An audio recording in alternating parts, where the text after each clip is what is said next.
Good afternoon, everybody. Welcome to Buddha House. Some of you may not have been here before, but you are very welcome. If you want to know any of the meanings of some of the things that are around, please just ask somebody around you and they can help to explain it to you. First of all, I need to acknowledge the traditional owners, the Ghana people on whose land we meet today, and we pay our respects to their elders, past and present. And I also need to say to you that our program has had to change. Unfortunately, Len Kling, the psychologist who was going to form part of our speaking panel today, has been unable to come. But you're stuck with me for 3 whole hours. I'm really sorry. No discussions. The big win is that Venerable Robina has agreed to speak for the entire time, which is just fabulous for us. I'm sorry. So, no break. So, for those of you, I'm sure many of you know a lot about Venerable Robina, but just to fill you in very briefly on her background, she's raised in Melbourne as a good Catholic girl some time ago, and she's been ordained as a Buddhist nun for 38 years. Something like that, yeah. And she's lived all over the world. She's probably best known for her work with prisoners, and she founded the Liberation Prison Project. Yeah, that's right. But she's also taught all over the world on a variety of topics, including depression and anxiety, and she's probably renowned for saying you need to be your own psychologist, so it's perhaps just as well that Len's not here. Do out of a job. So just to let you know the format of today, Venerable Robina will speak for however long she feels is right. If you want to ask her some questions, can you please just hold them until a bit later, or when Venerable Robina indicates that it's okay to ask her. Mm-hmm. Is that all right with you? Yeah, absolutely. And it could be quite quickly, it feels to me, or it could be, we'll see how it goes. But for me, it's the conversation is the main thing, you know. And then we've got a fabulous afternoon tea, which you might have seen as you came in. So we'll break at some stage and have a cuppa, and then come back and have a more informal question and answer session or discussion session afterwards. We'll see how things go. Okay. So, all right. Thank you so much. Thank you, everybody. Thank you, everybody. Well, at the risk of sounding too holy, don't think of it like that. I'm going to sing a little tiny prayer, but it's got some meaning, obviously, because a prayer is words, and words are thoughts, and Buddha's deal is the thoughts. Buddha's deal is the mind. I even say, and it's not joking to say that the mind is Buddha's expertise. This mightn't be so evident to us, you know, because the packaging of religion is quite strong. I mean, look at this room, you know, dripping in holy, you know, isn't it? So it's sometimes initially surprising to hear that if you really get to the crux of the Buddhist approach, it's about the human mind, about the mind, you know.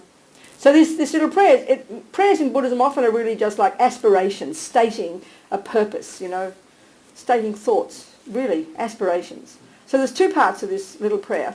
The first 2 lines, for anybody in the room already who already, say, relies upon Buddhist techniques, it's reiterating this reliance. And the second 2 lines can be for all of us. It's like stating our purpose. So let's just make it a broad purpose, like maybe altruistic one. So there's a nice saying in Buddhism, and I'll go into this, that a bird needs 2 wings, wisdom and compassion.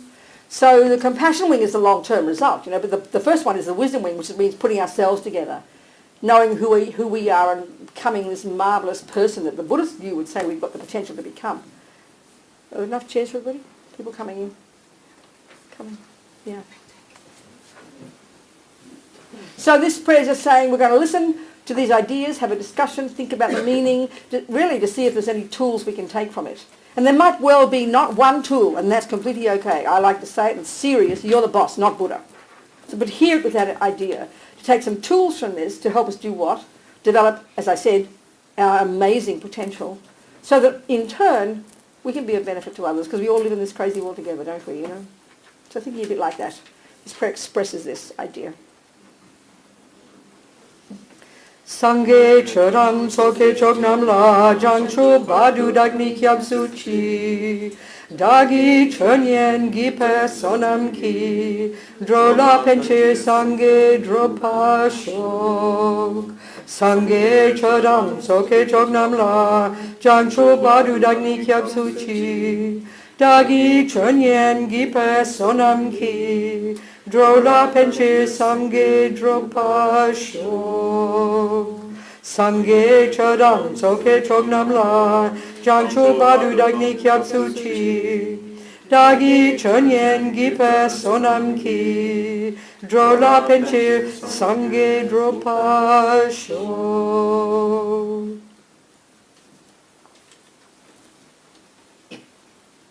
So as I mentioned, and it's really true, you could say that the mind and how it works is Buddha's expertise. And like I said, that's a bit surprising to us because, looks like religion, sounds like religion, I'm a nun, look at it, So it's surprising to think that these two fit together because we tend to, in the world very clearly, there's religion here and there's mind and consciousness there, mind and psychology. And that's certainly in our culture, since the time of the Christians and the medieval times when the Catholics ran the show, there was no separate body of knowledge about mind or consciousness. That all was in the context of religion, in the context of the Christian teachings.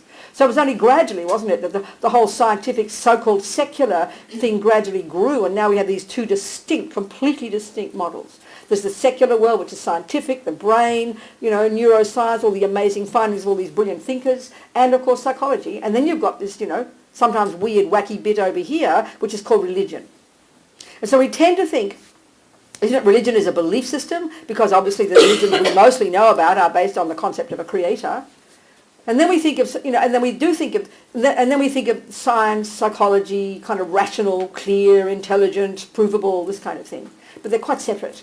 Well, it's kind of interesting to hear that Buddhism, certainly the way it's been in Tibet and coming from the previous traditions of Buddhism in India, of course, going back 2,500 years to Mr. Buddha, it's still completely integrated. There's no contradiction between a so-called scientific approach and a so-called religious approach.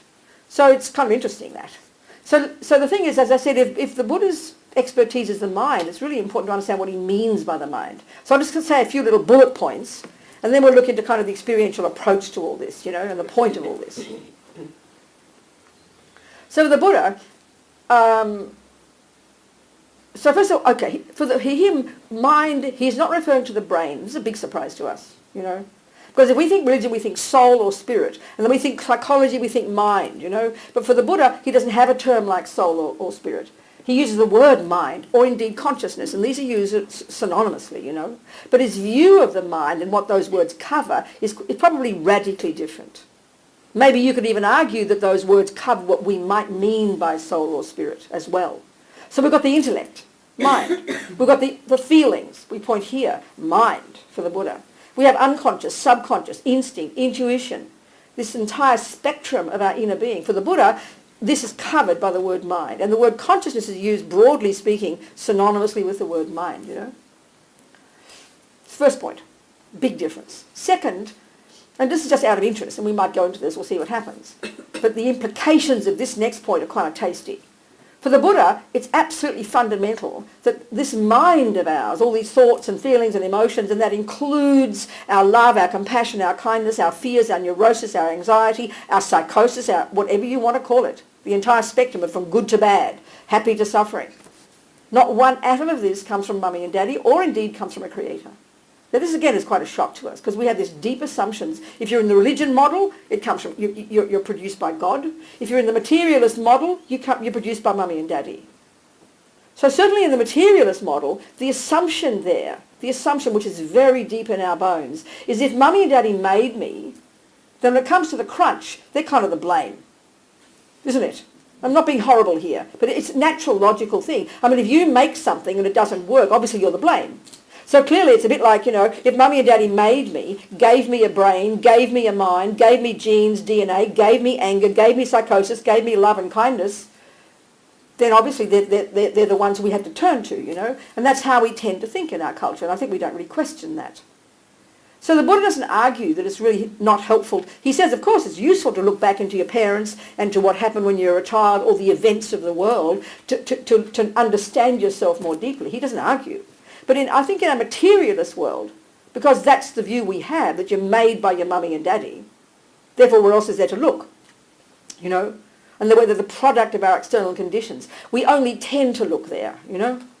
So the Buddha's view is kind of more nuanced, actually, and just the implication of this idea that you're not the handiwork of your mummy and daddy and you're not the handiwork of a creator. So first, the point is, well, who are you the handiwork of then? Where do I come from? Well, you know, as the Dalai Lama points out, the whole Buddhist view of karma is that it's like self-creation, which is a bit of a shocking idea, but just say it for what it's worth here. And we'll go into it if it comes into the discussion, you know, because it has deep experiential implications. It's not just some intellectual, interesting, philosophical view. That what we are is the product of what we've done before. That our consciousness, Buddha says, think of it like a river of mental moments. It goes back and back before conception, way before, and indeed will continue after we die. So even just as a concept here, that's not such a difficult concept to think about, to actually go into it and analyse it and eventually prove it to be true. That's another discussion. But to take it as a simple hypothesis, which is what I certainly say as a Buddhist that I'm doing, it's not too complicated. It's just that it's very different from the view we tend to have. So the key experiential implication of that idea, obviously, is that then I come with my own mind.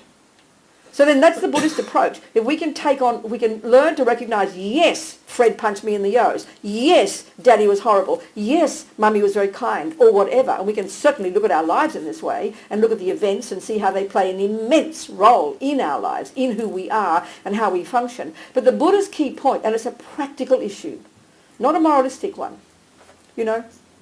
Basically the Buddha's point is, this mind of mine, this anger, this jealousy, these fears, this love, this compassion, this depression, this anxiety, this psychosis, whatever you want to call it, all the words we've got in the West, or indeed my capacity to play music or football, they've got equal status in Buddhism as being tendencies in my mind. And they're mine, Buddha says.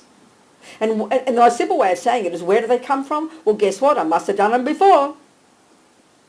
You know, so it's not too much of a complicated concept, but the crucial point, and I find, certainly as a person who's attempting to put my money where my mouth is and apply this stuff that I'm talking about, and slowly over my life, it has a very powerful influence on me, that when I recognise that the anger is mine, the jealousy is mine, the depression is mine, the being good at music is mine, rather than what is the cause of why I'm like this? Who is, you know, we sort of look into the past, looking a bit like a needle in a haystack, looking for the cause of why Robina is so angry, and the cause of why she keeps, you know, choosing ridiculous boyfriends, or the cause of why she keeps getting sacked from her job, or whatever. We tend to have that default assumption, I think. So what I'm getting at is Buddha's not saying it's not, of course it's useful to do that, because we are products of our conditions, but like I said, it's more nuanced for him. That the point is, we can learn to look at the anger itself, the anxiety itself, the love and compassion and the tendencies themselves. And that's a massively different point, you know. So it's a bit like, you know, where's Jan? Let's say Jan's my mean sister and she punches me in the nose. You know, or let's say Jan's my psychologist and my mean sister punched me in the nose. And I come to Jan and tell me about your experiences, Robina. Well, in the beginning, I will go to detailed description of what my sister did. She did this, she did this, she said this, she did this, and we know about that. And then when I'm ready, Jan might say to me, well, now that's fine, Robina, you're describing your sister, but how about now telling me about your suffering, telling me about your anger? And I'll say, well, excuse me, I just did. But I didn't. What I did was give a detailed description of the event. And we can't tell the difference. You know, if I'm really happy and excited and in love with Fred, and Jan asked me to tell me about what's going on, I will describe Fred in intimate detail as this most divine, most perfect thing, isn't it? And that he is the cause of my happiness. But for me to actually go into my mind and observe what I'm actually thinking and experiencing, that we don't even distinguish. We can't see the difference. So it's quite a subtle point, and it's not an easy point. So this is where the Buddhist psychological model comes in. It's so fascinating, actually. But it is difficult to do. So the Buddha's saying, you know, in the Buddhist model of the mind, and this, by the way, comes from these Hindus. I mean, that it's gone over variations and changes over the last 2,500 years since Buddha came along. But he came out of this amazing system of, these Indians 500 years before that. I remember the Dalai Lama recently saying it was these amazing Indians more than 3,000 years ago who were the ones who began this extraordinary investigation into the nature of self. Now, I think in our modern Jewish, Christian, world, we know nothing about the Indians. We track back to the Greeks and the Romans. We think they're wonderful and nothing wrong with them. But we know zero about Indians, Indian philosophy, Indian culture, Indian psychology. And this is not kidding. These extraordinary beings, they were the ones who created, who invented this technique that's the basis of what's known broadly these days and practiced among so many Westerners called mindfulness meditation. The actual technique this is based on is this extraordinary psychological skill invented by these Indians 500 years before Buddha that enables a person to develop astonishing clarity and precision and subtlety of their own cognitive process, the actual mind itself, that enables us to go beyond the conceptual and the sensory, which is all we posit in our materialist world, and to access these more subtle levels of consciousness that we don't even posit as existing in our world. So they're really quite remarkable. But as soon as we say, like if you were to see a person, let's say, who'd accomplished this, what they call single-pointed concentration, this state of consciousness, this state of subtle mind, nothing mystical, they would look like they were dead. Now that completely sounds mystical, doesn't it? Like insane.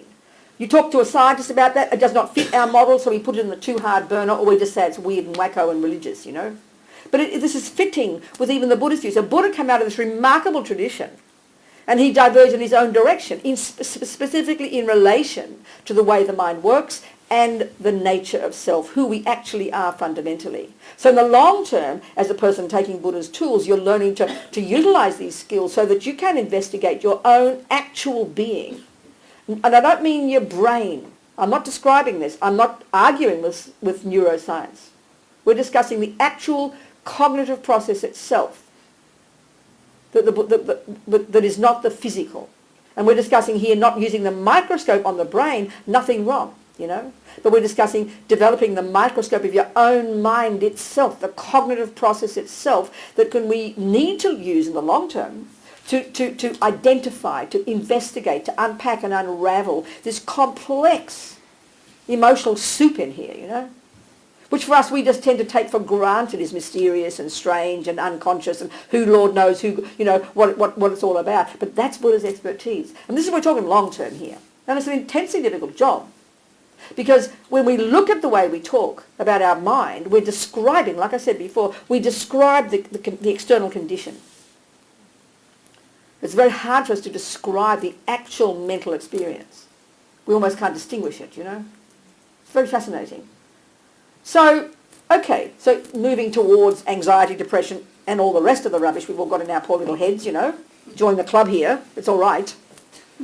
The Buddha's idea is, the Buddhist model of the mind, and this again is based on these Indians, but it's developed over the centuries, is, and this is studied in great depth in the Tibetan Buddhist monastic university system, which is the system that we've been educated in, and there's the source of every word I'm saying in this room, which tracks itself back to the time of the Buddha in India. According to that model, this model of the mind, we've got two ways our mind works. We've got the sensory consciousness, and we have mental consciousness. Okay, and this is already really interesting. I think I might have mentioned this last week if some of you were here. We'll go into this here, but we're getting to the point, okay, identifying these states of mind we want to go into detail about, the ones that cause us so much pain and suffering, So first of all, we've got the sensory and the conceptual. The sensory and the mental, and this is already very interesting. So just quickly, if I were to say to you, what a pretty cup that is. We did this last week if you were here. What a pretty cup. So we could all be forgiven, couldn't we, for thinking that that's my I consciousness cognizing a pretty cup. Well, Buddha says, don't be silly. Or if I say, wow, Fred is unbelievably handsome, right? And you don't say anything, but you just can't believe I can see such a, because he's as ugly as sin. Let's say. You understand? But, so as our mummies told us, beauty is in the eye of the beholder. It's a profound statement, actually. So what's going on is this. The Buddha would say, don't be ridiculous. Your eye consciousness is like a dumb animal. All it can cognize is two things, shape and colour. So where does what a pretty cup from? This is a really powerful point. Well, I'm not kidding, but I mean it. Quicker than Google, what's happening is this. Quicker than Google. The millisecond my eye consciousness lands here, what's happening is my mental consciousness, and Buddha's point here, interestingly, is immediately accessed. And this is like where the computer is. This is where the workshop is, as Lama Zopa says. This is where all our emotions, all our experiences, all our memories, are all stored. The Buddha would say nothing goes astray. Everything we experience through our senses or with our mental consciousness, it's imprinted in our mind, imprinted in our consciousness. Nothing goes astray. So quicker than Google, that's all access. And up comes this opinion. Oh, what a pretty cup. The opinion, Fred is so divine. So this is the point I'm getting at. Now let's look into this, because what Buddha's saying is in our mental consciousness,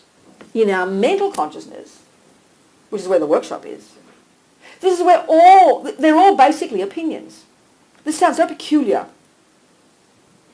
So these viewpoints, opinions, viewpoints or opinions, many of which are totally instinctive because we've thought them for so long, Buddha says. And indeed, Buddha would say, we come programmed with this stuff from the first second of conception. This is what we mean by instinct. Almost the habit of having had this for so long. This is the background to it, So much of the stuff that's in here, we never think of it as an opinion. I don't think, well, that's really fascinating. I see that particular shape, and that's called Fred, and I know he's Mary's ugly. I know he's Mary's former husband, and she thinks he's an absolute creep. But as far as I don't say, and as far as I'm concerned, he looks quite handsome. I will just say, excuse me, he is handsome. And anybody who disagrees with it, you're an idiot. Because my opinion's very fixed, and I believe I'm right, don't I? This is how all our opinions are. So let's look at the opinions here. So there are two categories of these opinions, okay? Some are called negative or neurotic or deluded or exaggerating or distorted or disturbing or afflictive. There are lots of terms for these in Buddhist psychology. And some are called valid, virtuous, positive. So what's an example of some under the neurotic heading? They're called anxious. They're called depressed. They're called anger. They're called arrogance. They're called low self-esteem. What are some under the positive heading? They're called self-respect. Confidence, kindness, generosity, love, compassion, forgiveness. Now we know these words upside down and back to front. But what's shocking to hear is that they're viewpoints. They're conceptually based viewpoints. This is a key point that Buddha's making. And we'll go into this in more detail. That because at the moment, because these are also habitual, we think of them as feelings. We have this special category in the West called feelings. And that's when it hits our body. And because we make the body the boss, as Lama Yeshe puts it, we make the body the boss. The body for us is everything. This is why when, let's say, a person like me, when I was a little girl, anger was a strong tendency in my mind, which does mean I came fully programmed with it. My mummy did not have to teach me. I had it down. I promise. I only recognized anger, and it didn't take long because it vomited out my mouth right there. But one of you maybe, because you don't vomit out immediately. You don't know you've got depression until you can't go to bed one morning. It's only then that you notice, because that's when it hits the body. So really what I'm getting at is we only notice what we're feeling when the Vesuvius is about to explode. This is why we all get nuts, because we don't have methods in our culture, which even though there's marvellous, since Mr. Freud and Mr. Jung, all those great people have come along, we have incredible methods in our world now. Amazing, wonderful therapists, wonderful psychologists helping us deal with our own neuroses, dealing with our fears and our dramas, It's fantastic what's happening the last 100-something years, when did Mr. Freud start? When was Mr. Freud? 1800 and something, whatever. So then, but the thing is here, we give such, and because we give such power to the physical feeling, the physical experience. But the trouble, that's, I think, reiterated in our materialist model, which talks about only the physical, the brain and so on. Although there's lots of wonderful discussions these days about maybe how that's not so, I mean, there's this wonderful book I read recently called The Undead. It's not about zombies. We're going to go into this in more detail next weekend when we discuss the whole business of death in Buddhism. It's this American medical journalist, and he's an atheist, he's a materialist, He's done masses of research in America about now all the contradictions coming up and the confusion about exactly what is life, what is death, when does it begin, what is a consciousness. So he's done masses of reporting, all on the basis of all the stuff that's coming up now about as a result of farming organs, people coming back to life, this kind of thing. And it's fantastic this discussion is happening. And one of the doctors was quoted as saying, I can say now with certainty that consciousness is not a function of the brain. I haven't got a clue what it is, but I can say that much. So it's great, I think, that people are looking at these things. And these incredible conversations between the Dalai Lama and his mob, the last 30, 40 years actually, with some of the best brains in the West on exactly these topics of the brain, consciousness, what is life, what is this type of stuff. And all that stuff's been published. There's a wonderful organisation called Mind and Life, mindandlife.org. You see their website. Amazing conversations. Incredible findings. Some of the best brains in the West have really and even some of the fundamental findings now that are coming about neuroplasticity. One of the greatest findings of the 20th century, as one scientist said, that you're not stuck with the brain you're born with. Well, Buddha's been telling us very politely in his quiet way for 2,500 years that we can change our minds, So it's kind of wonderful what's happening these days. So the crucial point that the Buddhist view is taking, and this is not easy to see, I tell you, it's not easy to look at, is that when we begin to use these psychological skills called simply mindfulness meditation, concentration meditation, a dead easy technique, and we'll try, we'll do it. It's as simple as falling off a log. The technique itself is so easy, it's ridiculous. Success at it, that's another discussion. Don't hold your breath. And I'm not kidding there. Watch your breath and don't hold your breath. So anyway, so the point is, once we start to develop this skill to focus our mind, immediately what we're beginning to do is step out of our head, aren't we? And so we're starting to notice the chaos that's there, this unceasing, constant raging on of these endless conversations that are going on quietly, much of the time, in the background, because we're mostly on autopilot doing just doing our typical things, getting up, breakfast this, go here, drive the car, go there, blah, blah, blah. We're just focusing only on the tip of the iceberg. So it's only when the emotional stuff is cooking and cooking and cooking underneath and then something triggers it that it explodes to the surface, and then we notice it. But the fact is, the Buddhist point is very clear, and we can spend the rest of the day just on this one topic, that the emotional component is when it hits the body, that's the tip of the tip of the tip of the iceberg. That in fact all that is the indicator of what's going on at a deeper level cognitively. That actually all these emotions, as I said before, are viewpoints. That anger, depression, anxiety, surprisingly, shockingly, actually the emotional component is absolutely there, but they're underpinned at a deeper level by elaborate conceptual stories that we are completely instinctively caught up in, that we don't even notice as stories, but we totally believe in them. And they are what feed, inform, underpin the emotional component. So for us, emotions and feelings are superior. They're more deep somehow. Well, it's kind of ironic. The Buddhist view is almost the other way around. That actually they're underpinned by, at a subtler level, these subtler conceptual stories that are so automatic, so deep in our bones, And that's what's hard to get into. That's what's hard to see. But understanding this even as a concept is kind of powerful. Am I communicating here? Do you understand literally, intellectually what I'm saying? Mm-hmm. Yeah. So then it's really a shock to hear, when you saw me as a little girl screaming in anger, shouting and yelling and beating on the ground and tears coming and spit coming out the mouth and eyes wide like saucers, that's conceptual. You think, what a joke, And the same with depression. You can't get out of bed one morning, you're inert. But fundamentally, and this is where it's so interesting, we can speak the rest of the day just on this now I'm going to talk about, this is the manifestation for some people of what's called aversion.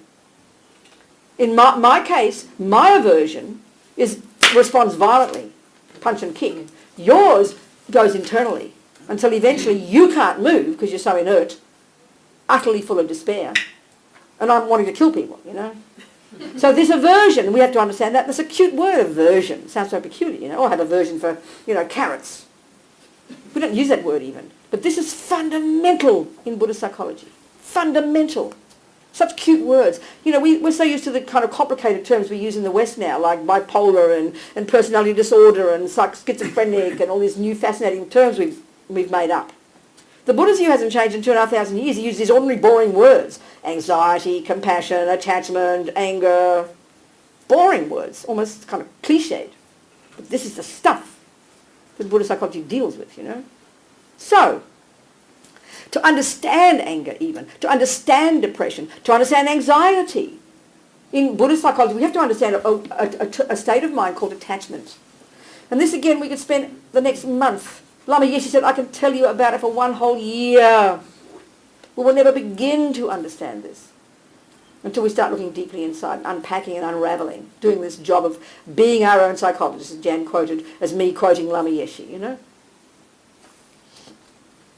So in the Buddhist model of the mind, you've got the neuroses, the afflicted emotions, the painful ones. And we're so used to hearing these, if we, you know, we're good Catholics like I was, we're used to hearing them as sins, you know, the 7 deadly sins. That's why we have so much guilt and shame about them. I'm not criticising, I love my Catholic upbringing.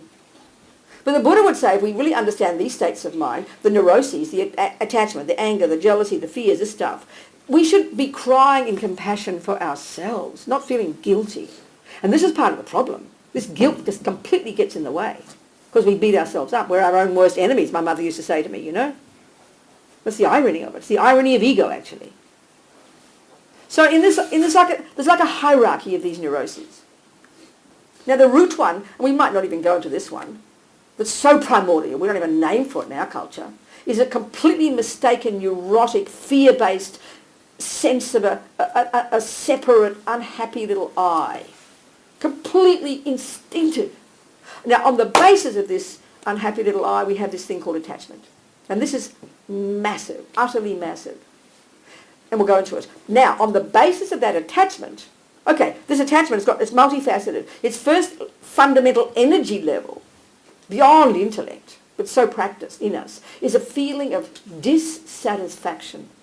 Deep in our bones, there's this utter sense, since we're born, and depends on how strong it is for each one of us, because we're all different, of never being enough, never having enough. Therefore, no matter what I get, it's never enough. No matter what I do, it's never enough. No matter what I achieve, it's never enough.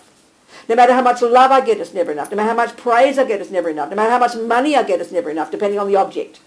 So this energy is what drives the next level of attachment, which is therefore the craving for something, and the very first level of it is the stuff out there, such that when I get it, it'll fill up that gaping hole and make me satisfied. So the next level of attachment is this, and we call that neediness. It's a wonderful word in the West. This incredible, oh, she's so needy, we'll say. It's such a powerful word. This is the energy of attachment. And why would you be needy? Because you obviously feel like you're lacking something. It's pretty obvious. It's clear. Of course I'm needy. I'm needy for cake, needy for love, needy for handsome boys, needy for handbags, whatever, because I feel I'm missing something. It's sort of a no-brainer. And that's the assumption we all have. I'm missing something. And that manifests for many of us as this terrible low self-esteem. I'm nothing. I'm nobody. Isn't it? We recognise this. And it's an assumption. And we don't question it. Like I don't question that, you know, Fred's the most divine thing since sliced bread. So like I don't question that I must be a creep. We know this, you know. We're very convinced about these feelings, which are actually viewpoints deep in our bones. So this sense of dissatisfaction, which gives rise to this craving, and then of course the next level of attachment, which is the neediness. The next level of attachment is it gets the object, the Fred or the chocolate cake, whatever it is, and then this attachment, this is the tricky part, makes the object look so much more delicious than it really is. So this incredible excitement now and anticipation to get the object. And then when it comes to Fred, the expecting, and this is a killer, the expectation, this vampirish expectation that he had better fulfill my fantasies, because attachment is a fantasy, and it's really hard to see all this.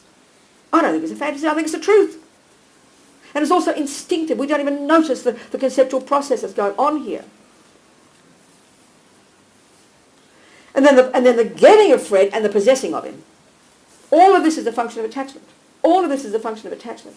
So this is an obvious gross level of it. But the difficult part, and this is when the subtle thing of anxiety comes in, or indeed depression comes in. Because these are more subtle emotions, you know. Anger's an obvious one. It's clear, isn't it? is that this attachment is running the show. This attachment is, the Buddha says, is the main source of all the pain we have in our lives. This is a shocking concept. So the first point you've got to be super clear about here is remember the word we use when we say attachment is not what Buddha's talking about. You've got to realise that. We know words are used differently. It's very clear. You know? Like if I say that's a flat table, you know precisely what I mean. It's a geometric, whatever you call it. But if you say you live in a flat, you get a bit confused if you don't know it's another meaning. Oh, I've got to live on a table? You'd be utterly confused. But you go, oh, I see, it's a house, another word for house. All right.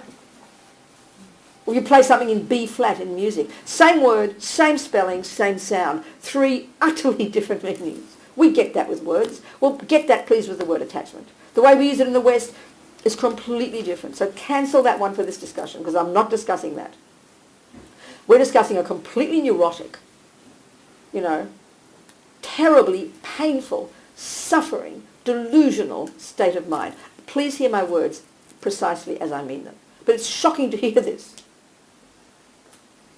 Attachment's like this little vampire in there. Attachment, one of the ways of describing attachment, and Buddha says, it's massive, again, the way it's dealt with in Buddhist psychology. It's massive how it's dealt with. It's in depth in the literature. But attachment is this, it's like this, another way of describing it, it's like this junkie in us that is absolutely frantic to get what I want every millisecond. And don't hear like some kind of monster there. Join the universe, we've all got it. But what's fascinating, it's harder sometimes for us to see this if we have got kindness and love and compassion and goodness, because our attachment kind of pollutes our good qualities and we can't see the attachment so clearly. If we just had naked attachment with not much good qualities, you'd be a monster. You'd be evil, I promise. But that's why it's harder to see it when we're nice people and do practice humility and do practice patience and do practice compassion and love. It's harder to see the attachment, but it's there constantly and it's polluting our good qualities. It's really hard to see it. This is why Buddha says we've got to use these techniques to get some focus, to step out of our head, to start to listen to these cognitive stories that are informing our emotions. It really is quite nuanced. It is quite subtle. And we've got to be patient and humble in our job of doing this, So this one way of talking about this attachment, this neediness, this expectation, this possessiveness, this exaggerating of the deliciousness of things, all this is a function of attachment, this motor that's running us. One way of describing it, like I said, is it's this craving, this frantic junkie that only wants what I want every second. And then, or another way of putting it is, it can only stand the good things. Attachment only wants the nice things. It can't stand the unhappy things. It can't stand the bad things. So another way of saying it is that attachment, which is like this motor that's running us, subtly, primordially, beneath everything else, the millisecond, and this is now really getting to the point, the millisecond it doesn't get what it wants, which is 1,000 times a day, the response is called aversion. So attachment like this energy that is always anticipating and looking forward and thinking and kind of all perky and excited and looking forward to things and anticipating things and wanting things and getting things. And it's always kind of like you see a pretty thing, oh, that's lovely. That's attachment energy. Aversion energy is, oh my God, that's disgusting. So this, a gross example is if you sit and stuff 14 pieces of chocolate cake in your, or the gross example is you're completely in love with Fred, that's attachment full blown, and then he leaves you for another version and you collapse into despair and now you want to kill him because anger has taken over. That's an extreme example of attachment fully blown and then aversion and anger fully blown, and now he's a monster. That's an extreme example. But this happens at a much more nuanced level day to day, underneath, quietly. So polite words for aversion are frustration, annoyance, irritation, upset. How often do we say that in a day? You're driving along and the red light comes. You sort of stop in your tracks. You get annoyed. You drop something. You get annoyed. A loud noise. You get annoyed, upset. Your husband doesn't listen to you properly. You get frustrated. We use these words all the time. Now, we don't go rushing off to Jan as our therapist. Jan, I got frustrated today. Oh, shut up, Robina. Go home and deal with it, But these are all symptoms. These are all indicators. These are all examples of attachment not getting what it wants. And we should be listening to these at a deeper level. Don't wait till you explode. Don't wait till you can't get out of bed one morning. Don't wait till you want to kill your ex-husband. And that's what we do, because we don't notice until it's so severe. Then we've got to go find our therapist and get some pills or get some therapy before we go nuts. Because we don't pay attention at a subtler level to what's happening underneath our day-to-day stuff. That's, simply speaking, what Buddha's saying we need to do. Don't think of it as religion. It is not. It just means developing a much more refined, much more subtle subtle awareness of what the hell is going on in our head, second by second. And this is not easy. But that's the job. That's the job. It's not mystical. It's just hard work. And what that means is we've got to stop blaming the outside object. It's the red light's fault. It's my husband's fault. It's the loud noise's fault.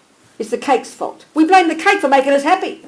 It's not my fault. Look at that delicious cake. It's begging me to eat. It's not my fault. Hey, I can't help it.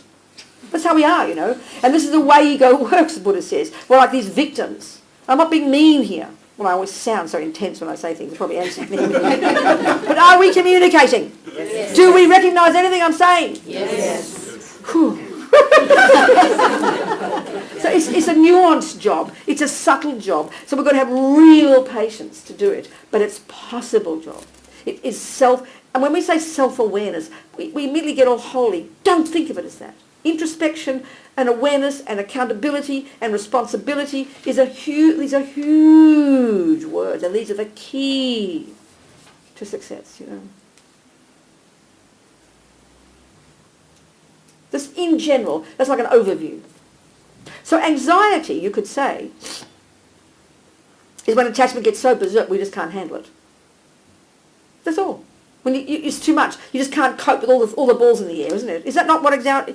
I mean, broadly speaking, is that anxiety? When you have all the jobs to do, all the balls in the air, too many things to wake up, and all the worries and this and what daddy thinks and mummy and this and the she and the boyfriend and the girlfriend and the job and the boss and the thing and the bad things that happen. It's like we can't cope because it's all these things we're not. In a way, you could say it's so much stuff that we don't know how to deal with it as it comes. It's like, you know, Federer hitting 42 balls at you all at once. Can't cope, you know. So there's many, anyway. And depression really is internalized aversion. It's thwarted attachment, but 1,000 times a day. Thwarted attachment. Anger is thwarted attachment. Depression is thwarted attachment. The common ground, the common thing is the state of mind that informs depression, that informs anger. Aversion. Go away. That's aversion. Attachment is, oh, lovely, lovely, lovely. Aversion is, no, no, no. So when it's, even like when you drop something, think about it. You drop something, you drop something. Look, and you get angry. Oh, wow, I shouldn't have done that, we say. Don't we do that? Or you shout at somebody, you shouldn't drop something. Where does it say you shouldn't drop something? You're a human being. We get frustrated, annoyed. Baby things like that, And I think what's underpinning this is, since we're born, one of our deepest attachments, and this is kind of advanced level of attachment, they don't really teach it until more advanced stages. The deepest attachment we've got, the deepest expectation, the deepest yearning, craving, is to be seen as a good girl and a good boy. Since we're born, we've been assessing how to behave so we get the smiles, get the praise, oh, you're a good girl, Robina. We've been craving this since we're tiny. Our deepest sense of attachment is this one. So of course you drop something because Mummy told you not to 47 years ago. And you've still programmed this idea that it's wrong to drop something. So therefore you beat yourself up. You internalise Mummy's criticising you, but you forgot that she's dead. She's no longer there to judge you, but now you've taken over. You've internalised Mum.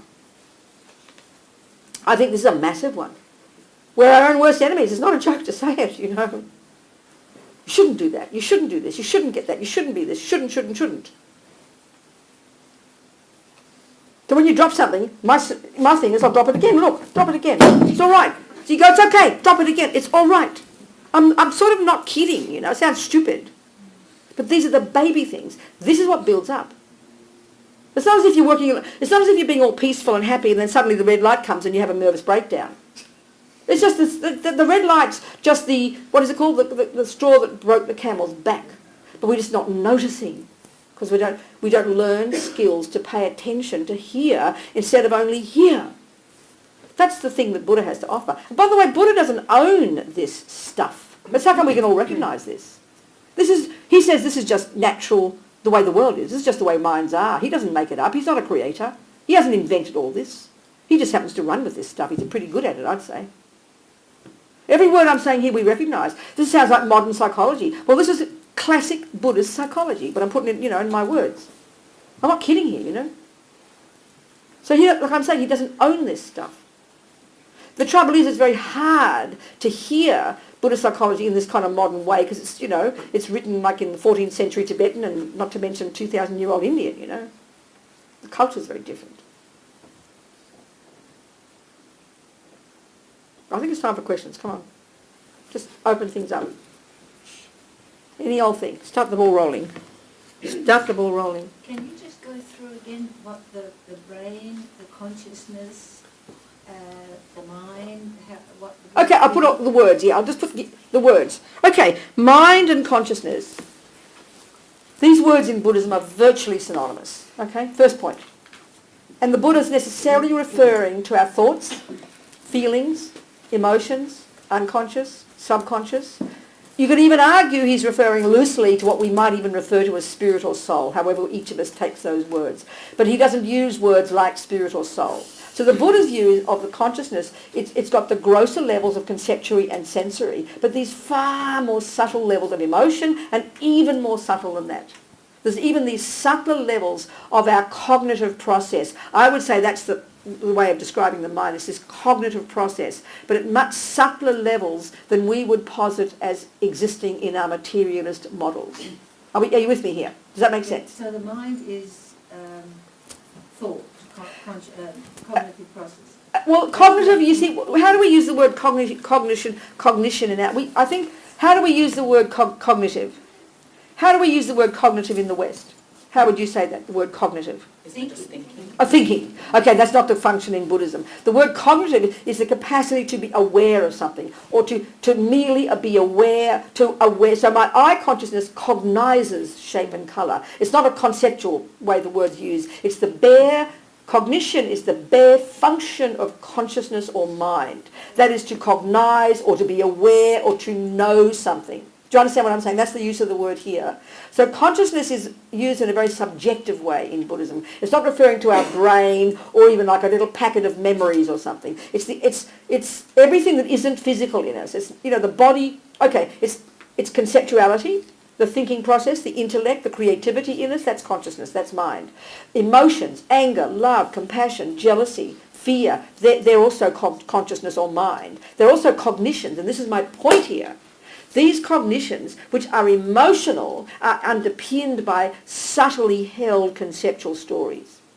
That's the key point that Buddhist psychology is making. Does that make sense even intellectually? Can I give an example about this? May I know your name? Amy. Thank you, Amy. So can I just give you what I'm trying to get at? Let's say you're a person who doesn't express their anger. You're not volatile. But you might know, if you know your mind well enough, you've probably got some angry thoughts. Like most of us in this room, join the club. How dare he do this? Who does he think she is? I can't stand that. Technically, they're called thoughts of aversion. When you go away from something. So if you were to write down, let's say, your angry thoughts, and if you say another person who's very volatile and has emotion of anger, and you transcribe their words.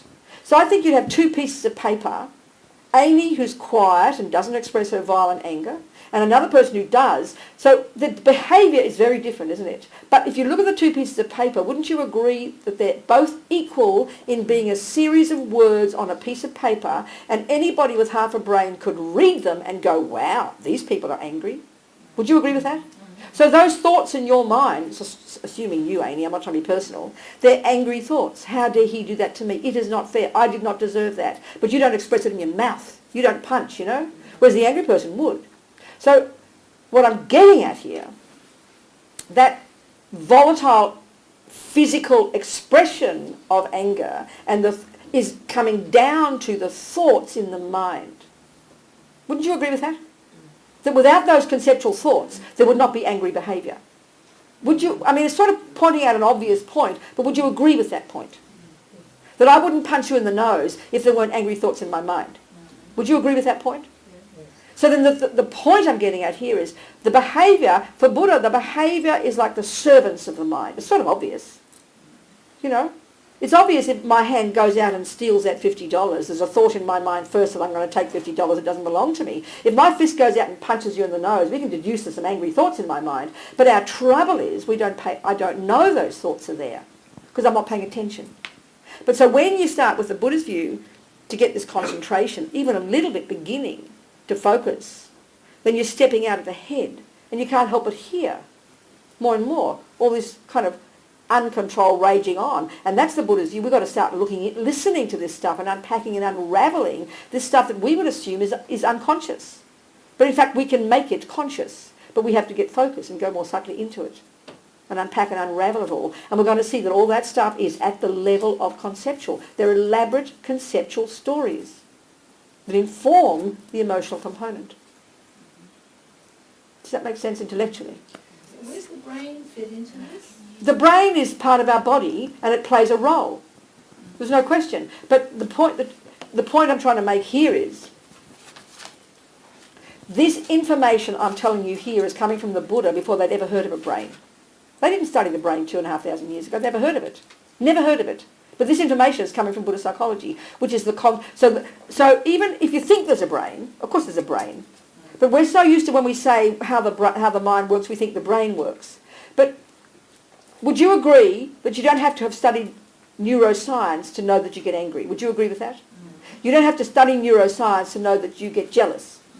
And you don't have to study neuroscience to go to a therapist and they help you understand your thoughts and feelings. Would you agree with that statement? Well, that's the point I'm making here. It's just the materialist way of describing what the Buddha would describe as a cognitive process, which is the actual thoughts and feelings themselves. But the way we express it in the West, because we only talk about the brain in the West. We only talk about the brain. So it's the internal experiential awareness of your thoughts and feelings is the Buddhist approach. It doesn't mean you can't study the brain. Are we communicating, Amy? I'm not asking you to believe any of this or accept it. I'm just trying to explain. You think we're communicating a bit, Amy? Yeah, a bit. Thank you so much. Thank you. I mean, I've never studied the brain. I know left and right, but I don't even know what it means. I know left because I know it's here. But don't ask me what left brain and right brain means. I don't know.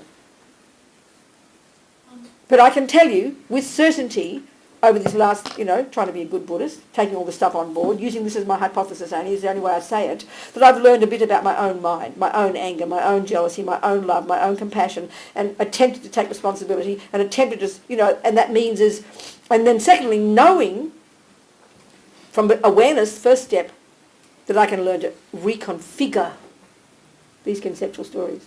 Buddha's not a cognitive therapist. It's a simple, cliched way to put it. I'm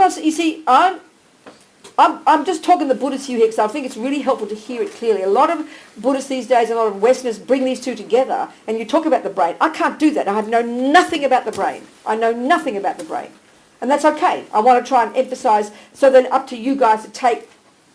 Some of my friends who are Buddhists love studying the brain and love finding the two, how they come together. And these discussions between the Dalai Lama and these Western people are doing exactly that.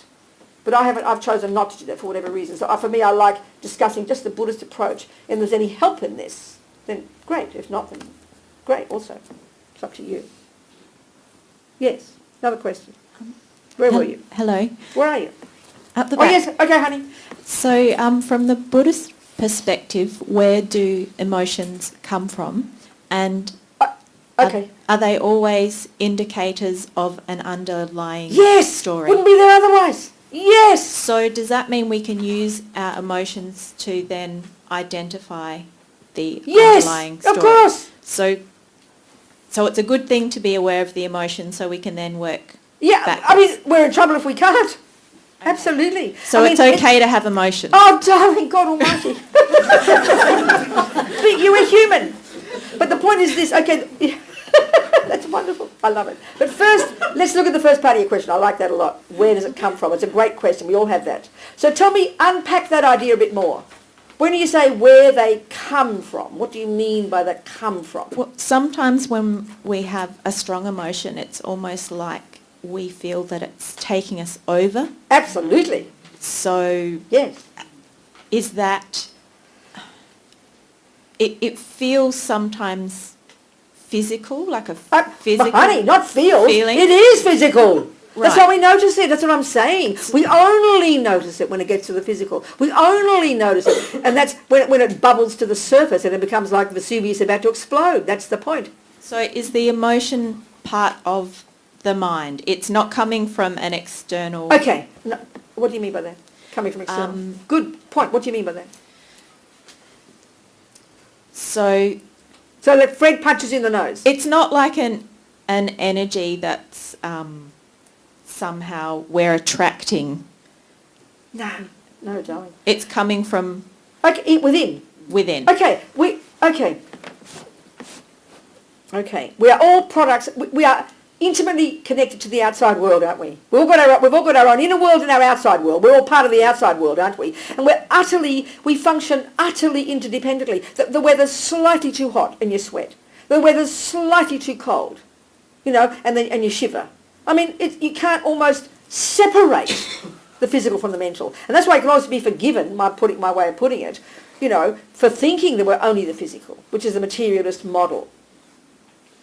But the Buddhists, okay, so then here we are interdependently involved since the beginning with the physical world. We are the products of external conditions. We're the product of mummy and daddy coming together we're the product of parents and people and noises and sounds and smells and tastes and people. I mean, we clearly are interdependently existing. And so I would put it this way.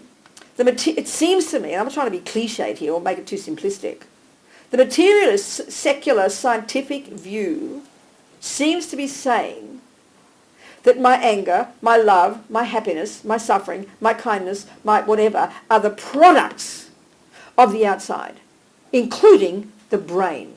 And I mean that by the outside, because external and internal, that way they talk in Buddhism, they talk about internal and external. Internal is consciousness, which is not physical, which is your feelings and thoughts and emotions. Then the external is the physical, which includes the brain, includes the body, includes mummy and daddy and the noises out there. So the Buddhist view is that yes, we are products of the outside, you can't argue. But we're not only the products of the outside. The key player is the mind itself. The key player is the mind itself. So you are merely so one way of putting it is, you're my friend, and we agreed to meet for dinner. And you're late. You're late. So I was sitting there having, what's your name? Melanie. Melanie's late. Here she goes, Melanie, it's not fair, Melanie's late. Oh, then you come late, I'm was so late sorry, today. Bina. And I say, oh, Melanie, it's all right, darling, I still love you, but I'm sort of thinking about it, and then next time we meet, you're late again. And so then slowly, I'm going to start get angry about Melanie. I'll criticise Melanie, my boyfriend. I'll get mad in my mind about Melanie, and I'll be blaming Melanie for me being miserable, basically. It's not complicated, but I blame Melanie for making me miserable. Would you agree? Now, if I'm in love with Fred, and he strokes me and loves me and smiles at me and gives me things and does everything my attachment wants, I'm going to blame Fred for making me happy and hear my word consciously. I said that consciously. So surely we would agree that our view tends to be, without question, that my happiness is the product of good things out there all going nicely, and my suffering is the product of things going not nicely. In general, would you not agree this is the default philosophy of all of us? And it seems to be obvious. The second a noise is too loud, I get upset. The second the cake tastes really delicious, I get happy. The second Fred smiles at me, I feel pleased. The second you're late, I get unhappy. We can be forgiven for assuming that the external world is the main cause of my happiness and the main cause of my suffering. Well, Buddha's just saying it's more nuanced than that. And the fact is we know it's true, because we know if I'm really kind and I love Melanie, I can accept that Melanie has this one fault, but I point out to myself all her good qualities, and I know she's a human being like the rest of us, and I stop expecting her to be perfect, which is just ridiculous. That's my problem. And I have made a decision that she's worthwhile to have as my friend, and I put up with her being late, and I forgive her. Now, we know we can do that. That's called changing your mind. That's called defining you differently. So anger is one definition of you. How dare you, you're the cause of my suffering. And the other one is more patient and humble definition of you. We know we can do that. So we can see we can change the way we interpret things. Now, I've got a friend in prison. Oh, there's one example. I always use this example as an extreme example. Extreme examples make sense. I like them a lot. There's one woman, this is like 30 plus years ago in Florida. I read her memoir, you know, because I worked for 20 years, as I mentioned. Well, 20 years ago we started this non-profit called Liberation Prison Project. Masses of communication with people in these dire situations, especially in America, you know. So there's this woman. She was hitching with a hippie husband and hippie kids or something, and they got picked up by two blokes. And then the two blokes got stopped by the coppers, and the two blokes killed the coppers, but the two blokes blamed the hippies. So they're on death row in Florida, and they're cop killers, so they're like evil monsters. So there she is in this utter nightmare. You can't even conceive of the nightmare. Her husband even gets executed. I mean, you can't, it's too hard to bear. But at some point, she said, I realised I could not change anything. But they couldn't take my mind from me. So I decided, I'm not a prisoner, I'm a monk. I'm not in a cell, I'm in a cave. Now we love to hear stories like this. Buddha doesn't own this, we know this stuff, we do it every day. We know we can change our way we interpret things. That's all Buddha's on about. That's all he's saying. He's not saying Fred is right to punch you. He's not saying Fred didn't punch you. Yeah, and he's not saying it's not cool to punch. Of course it's not cool. It's terrible to be on death row when you're innocent. But all Buddha's saying is, if you can change it, hey honey, change it. If I can get you to be on time, please, I can ask you. But if you don't, I've got a choice. And that's all Buddha's saying. It's nothing cosmic. It's just really hard if we're addicted to believing, you're the cause of me suffering. Even prison is the cause of my suffering. And we should be forgiven for thinking it is. Or the cake's causing my happiness. That's all. It's a more nuanced point. That we can change the way we interpret something. And when we start to look at our mind, anger is an interpretation of you. Attachment is an interpretation. It sounds like a joke to say it that way because it feels like emotional. Depression is an interpretation. I'm not trying to make it easy. I'm not trying to blame us. I'm just trying to give a whole other way of looking at it, so to see the implication of this, if it makes sense, you know. Am I communicating with people? Lainey, are we communicating? I'm not asking you, Lainey, to accept any word I'm saying, but are we communicating? Lainey? Lainey? Amy, forgive me, I'm so sorry. I'm sorry, Amy. I know, I'm sorry. Are we communicating, Amy? We are. Okay. I hear it, something in there. I want to hear more. So this doesn't mean we shouldn't change the outside. It doesn't mean I can't ask you, Melanie. Wait, I haven't finished with Melanie. It doesn't mean you can't try to be, it doesn't mean we can't negotiate. It doesn't mean we can't have a discussion. But as long as I believe you are the cause of my suffering, or believe that you should be the cause of my happiness, that's what manipulating is about, that's what control freak's about, that's attachment. We're going to be in trouble. And then one day you don't stay on time and you promised you would, I'll have a mental breakdown again. Whereas if I can change my mind, change my expectations, change my view of you, then I'll be brave in the face of different things going wrong. We know this, we do this, But we're talking about this cognitive level at a subtle level. That's where the depression comes in. It's a hard one to see, which we can go and talk about, try and talk about. Are we communicating?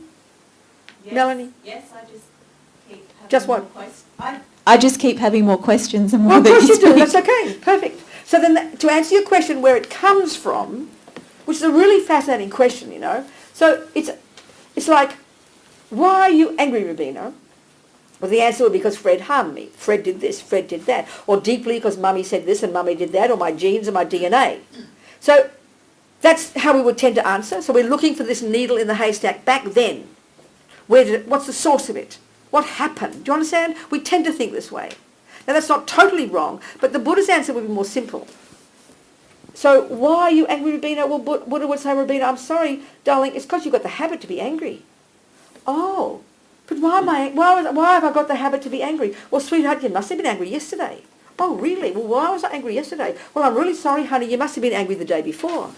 And but why was I angry the day before? Well, you must have a tendency to be angry. But where did it come from? Well, it came from being angry before. But where did that come from? Well, it came from being angry before. But where did that come from? It came from being, and I really am meaning this, which of course implies in the Buddha's view, we have to take this as a theory here. I'm not asking you to believe reincarnation, but the psychological model would say I came programmed with it at the first second of conception in my mummy's womb from having done it before.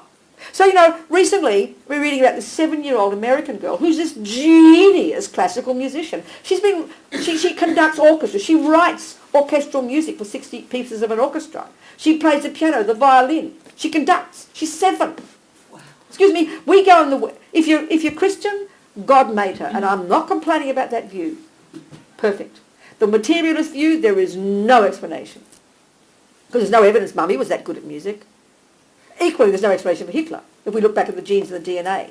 But the Buddhist view, at least, it says she must have done it before. She's come programmed. Hitler's come programmed. Mother Teresa's come programmed. She became programmed. She came in programmed. So at least for me, it's a theoretical concept that at least is a theoretical explanation for how come I came into this world with a tendency to be angry or loving or kind or to kill or whatever. I mean, I'm giving the bigger picture here just as a concept, So it's simply a tendency. And that then helps me go, okay, I can own that. And then I can change it. But if as long as it's your fault, I'm not taking responsibility. And it's not being heavy. It's not blaming me. It's kind of encouraging and powerful. So all these states of mind are the same. They're tendencies in my mind. Tendencies from having done them before. It's not a complicated concept. It's just a bit shocking, that's all. Do you understand, Melanie? Yes, it's fascinating. Whatever. Yes. Yeah, Here, it's not a complicated concept, but what is really hard Go on, darling. is recognising. How do you recognise that you've Be closer. that you're depressed? Be or closer. Be closer. Sorry. How do you recognise that you're depressed or you're angry? Oh, darling, I know. Of course. It's the way in the Buddhist psychological model, this stuff is it goes to incredibly subtle degrees, which I think is not trying to sort of sound fancy. It's more to give us the humility to know it's a hard job, but it's a doable job. That's all. Because they're very deep habits. We're programmed. I mean, I think what we mean by instinct in our culture, instinct is like second nature. Whatever it is second nature, isn't it? I mean, this is the stuff. And if we think of we're tiny children, and we even, that it's much of what we do is second nature. My mother did not have to teach me to be angry.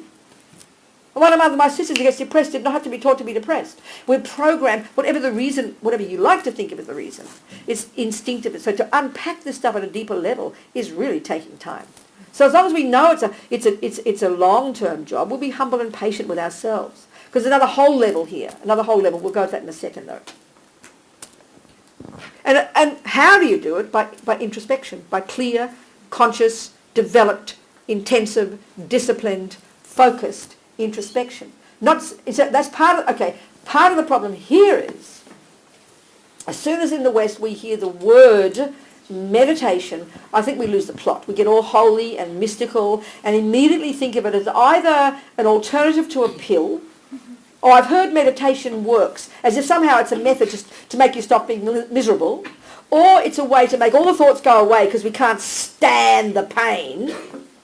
But actually what it is a method to help us listen more clearly and even to start bringing it all up. I mean, one of the signs of success, even in the ancient Tibetan Indian texts, one of the signs of success in this single-pointed concentration meditation technique, which is merely learning to focus, is that you think you're getting worse.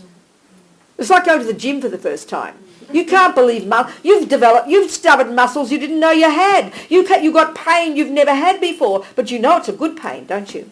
Because you've started the process now of changing. So the same with being aware of our thoughts and feelings and emotions. It's a massive job, and it just takes time. But once we have the confidence to know it's possible, then it doesn't matter how long it takes. It's the ongoing process that counts,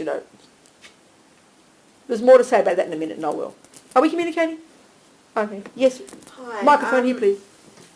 Yeah, hi. Where's the microphone gone? I can... No, it's good for everyone because do I? they're recording, I think. Over here first. Oh, you speak. It's okay. Oh, thank You, you. sp- Yeah. you speak, darling. That's You fine. next. Thank you. Yes. So, would it be right to suggest that it's if you become quieter Yes. then you step back a little Yes. and you witness the development and Yeah. the habitual form of Precisely. the emotions. That's right. And then you gain some equilibrium, Hopefully. and then, Not everybody. Not in the Not beginning. Some everyone. people have got a lot of chaos in there. It takes but if you can do that, then you're more helpful to others, you're more useful. Well, lovely theory, darling. Well done. Exactly. Would Of course that be you are. okay? You're just making a very good theoretical. You're making a perfect statement. How can anybody disagree? That's the point. Yes. Because of course it is. if you So get what's- too introspective, What, darling? if you become too introspective, it's just self-centeredness, and that's No, not very helpful. It's not true at all. Oh, I disagree completely. so that's the bridge of the No. learning. No. It's not a Oops. question of bridge or not a question of anything. It's a question of knowing what introspection means. And you've got a certain definition of introspective. You think it means too much involvement in your thoughts. It's a question of what you're being introspective about and why you're doing it, isn't it? If the reason you're introspective, if the reason you sit there and put your head in a box for 7 years and people think you're being selfish and what you do is what you're really doing is studying how to be a surgeon so you can benefit people, then it's not, but if you're doing it just to get rich, it depends on why you're studying. So it depends on why you're being introspective. So here the classic one in this Buddhist tradition is a bird needs 2 wings, wisdom and compassion. So the compassion wing is the point. But you can't help a fly if you don't know yourself. So you need compassion to help. What, darling? Compassion towards yourself. No, I didn't say that. That's Okay. your words. That's okay. You can say that if you like. Whoops. It's okay, but you're trying to... Okay, what you're saying is helpful. Thank you. Okay. But Thank you. what I said just now, is that helpful? That it's a question of why you're being introspective. So from what we're discussing here, what would be the reason to be introspective? From what we're discussing in this room, what have you heard? What would be the reason for you to be introspective, according to how we've talked so far in the last hour? What would you think? What are you hearing? It's to learn. To learn what, darling? To learn the process. What process, darling? The process to understand the emotional. What emotions? Whose All the emotions? emotions. No, whose emotions, darling? Our own emotions. Thank you. So why would you want to know about your own emotions? What's the reason? What's the fundamental reason you'd want to know more about your own emotions? Why would you want to do that? What's the benefit? To gain more equilibrium. What's equilibrium, darling? What's that? What do you mean by that? Balanced. What do you want balance for? What balance between what and what? I'm not trying to... Debate, they do debates in Tibet. Do you mind debates? She's saying lots of words, and we're all saying words here, but I just like to hear what she's saying more. What do you mean by equilibrium, darling? What do you mean by equilibrium? Stability. What stability, what meaning? Say more. I want to hear. It's very interesting. I like it. What are you saying? Stability between what stability? To sit in a different, for your mind to sit in a place of clarity, Place of clarity. a clarity away from your emotional states. What's wrong with your emotional states? Well, you've just been describing that sometimes they're not very helpful. That's right. So don't you want to get into them and understand them at a deeper level and then actually eventually get rid of them? Isn't that the way to do it that you're suggesting by listening? Yeah, but you didn't say to that. your You said to get a mind? balance and equilibrium so you can help others. Well, at the end of it, hopefully. Yeah, that's right. Yeah. So the reason here we're discussing in this room to unpack and unravel your own mind is so that you become less neurotic, less fearful, less miserable, less depressed, less angry, less jealous, and therefore less harmful to others. So then on the basis of this, you become this marvellous, joyful, courageous, amazing human being who's full of bliss and courage and nothing will disturb you. Then you can really learn how to help others. That's but it, it's a bit of work first. Yeah. It's like you got to go to the gym, honey, and you've got to really face the pain. You're going to have muscles you didn't know you had. You're going to be exhausted. It's going to be really hard. So as a friend of mine who's a therapist says, being your own therapist is having your hands in your own shit. So get to the shit pass first, not just the equilibrium. It sounds nice. That's what I'm getting at. It's a really intense, terrifying job. Anybody who's done even a minute of therapy knows it's a bloody nightmare. Because you're dealing with your own junk and your own shit. So I think that's important to say. Equilibrium, all that stuff sounds great. That'll come eventually, darling, but get the shit first. And have the courage to face it. And this is the next point I want to make. Because of attachment in us, this junkie that can only bear the nice things. And I think one of our biggest, this is my opinion, one of the biggest misconceptions about why you'd be introspective. I'm not saying you, sweetheart, but you brought this up and said, thank you. And one of the biggest misunderstandings about meditation, about spiritual practice, is that, I'm not saying you now, I'm really not saying you, I promise, it's a new chapter, is that to make it all go away. We can't, attachment can't stand the pain. And this is a shocking way to talk, because attachment just sounds like a naughty, I shouldn't be attached. But if you have a person who has a particularly traumatic experience, many people go mad, don't they? When their baby dies, when something so shocking happens. This sounds so cruel to say it like this. But the Buddha's approach to understanding these states of mind, these unhappy states of mind, these voices of ego, which are fear-based and are neurotic in their nature and are the source of all our own torment, this attachment is why we lose our mind. So this one other person on death row that I read about at the same time as this woman, he was also innocent. And he went completely out of his brain, screaming daily, I did not rape and kill that woman. He became completely tortured. Now that we understand. That makes sense to us. He literally lost his mind, So the Buddha's view is interpreting these two people. It's not judgmental. It's not kind of anything like that. It's just analysing. You could say that somehow, like a miracle, because she'd done it before, she had this courage, this intelligence.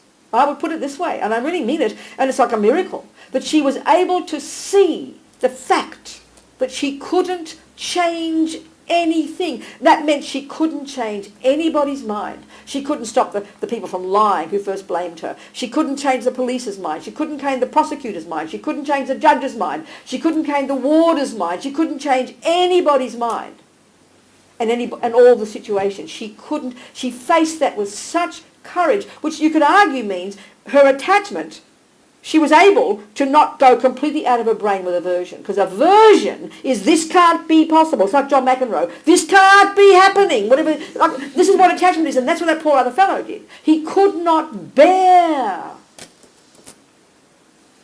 this accusation. He went mad, and that's how we are. So the Buddha's view is these unhappy states of mind are the source of that. So this is what even more shocking.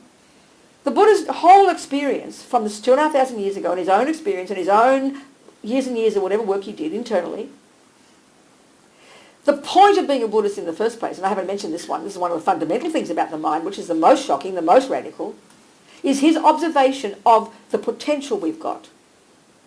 The Buddhist model divides these states of mind into these so-called negative and so-called positive, these simplistic, seemingly judgmental, moralistic terms, but they're not meant to be, That once the reason to do this job of unpacking and unravelling and identifying precisely these different components of our own mind is so that eventually we can rid the mind of all the rubbish. Hear the word, rid the mind of all the rubbish. This is the long-term goal of a Buddhist in Buddhist psychology. Now this is insane. If I go to Jan, a psychologist, and I ask her, let's say she's not a Buddhist, would you please give me methods to get rid of all ego, all fear, all nonsense, all attachment, all anger, all jealousy, all depression, utterly, completely, irreversibly, and methods to develop infinite wisdom, infinite confidence, infinite clarity, infinite love, infinite compassion, all the time, for all people. She will think I am mentally ill and will give me pills to calm me down. Because there is no concept in, I'd say, our current psychological models that suggests such a possibility. All I'm saying is this is Buddha's own experiential observation. Take it or leave it, doesn't matter, That's what they mean by nirvana. It's not some place like heaven. It's a state of mind. Because he has found these neuroses, delusional, disturbing, neurotic, exaggerating, afflictions, mental illnesses basically. He would have liked that term. They're not at the core of our being, he has discovered. They are not at the core of our being. And that the virtues and the goodness and the clarity and the bliss, and I'm not trying to be religious, this is what defines us. This is at the core of our being. This is the Buddha's view. Okay, a long way to go. Don't hold your breath. But like anything you're practicing, if you are learning to play the violin, you just don't look at grade 1 only. You get the whole big picture, don't you? You see where you're heading with violin. You see where you're heading with tennis. You look at Federer, that's where you're heading. So you've got to have a goal where you're going with all this stuff, You don't just go, I'm going to, play grade 1 tennis. You've got a big picture. You're nowhere near Federer. You can't even pick up a tennis racket. But you see it's possible, and it gives you courage. So this is the Buddha's view. Where you're heading with all this stuff. Where you're going. The word Buddha, actually, the Sanskrit, Buddha, the Tibetan word, Sangye. The etymology is very tasty. Sang implies the eradication, the utter eradication permanently from this consciousness of ours, which the Buddha would say is not physical, which the Buddha would say comes from before and goes after. All this stuff that sounds so cosmic to us. This stuff, this sang implies the eradication utterly of all the neuroses, which are adventitious, he says. Adventitious, they're not at the core of our being. And the second syllable, gay, implies the development to perfection, literally, of all the goodness, the wisdom, the clarity, blah, blah, blah. This is the stuff of Buddhist psychology. So clearly it's not the stuff of Western psychology. I'm just telling you, that's all. Are we communicating? Yes. Okay. So you've got to have a goal, you know. So, hang on. So, one of my main points here, the big point, and this I can say for myself, you know, I'm not saying I'm so advanced in this stuff. Clearly I've got enthusiasm for it. It's the model I'm using. It's my hypothesis, as I put it. This is the one I'm working with. I never say I believe in Buddhism. I never say that. It's my working hypothesis. For me, that keeps my mind open and stable and working with it every day. You know, working with it. But I've got a goal. I want to become like Federer, please. It's fine to have a goal. And when you have a goal, what that does is give you the courage to know what you can become.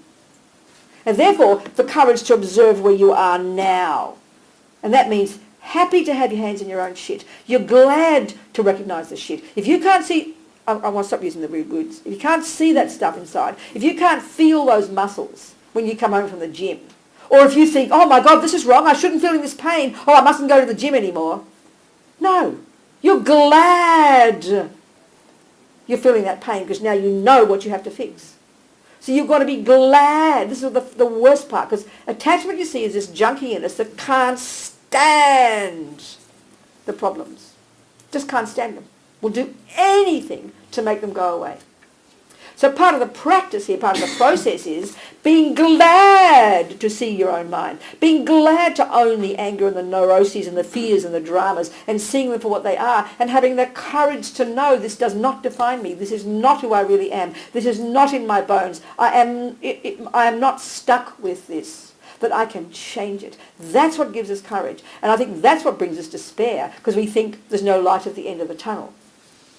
So when attachment is full-blown, and everything is perfect, then we're blissful. But the moment the bubble bursts, and it does, because we've made up a fantasy, then we go crashing down to despair, don't we? And now we can't see the light at the end of the tunnel. That's why we kill ourselves. That's why we can't, because we can't stand the pain. But if we know there is light at the end of the tunnel, that this pain does not define who we really are, it's just a big bump on the road, that it isn't who I really am, then we have the courage to face it, like that woman in prison. I think she was stupendous. She wasn't a Buddhist, I don't think. She was just an amazing, brave human being who had the ability to greet the nightmare and know she could change the way she saw it. So she got out after 17 years. What a bonus, you know. I find that such a powerful story. Are we communicating? So I think the biggest part is having the courage to confront the depression, to see it, the anxiety, the anger. I think the worst part of the suffering is like bad enough being depressed, but why be miserable as well? Bad enough being angry, but why be miserable as well? And I mean that sincerely. It's like bad enough having your body full of pain after the first day at the gym. But why freak out as well? It's actually, if you interpret it properly, it's a good sign. You'll be happy with that pain. And I mean that.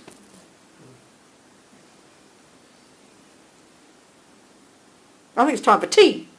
But your question first. Come on, darling. I just had a really simple question. Good, go on. Go. It's probably not a simple question, Come but on, darling, go. so you're saying that that Buddha and Buddhism and Buddha inherently thinks that our state of being is virtuous, our inherent core self is virtuous and That's and at the good. core of our being, and is Right. indestructible and can be grown. What Yes. is that? What is that conclusion based on? His own experience. What else?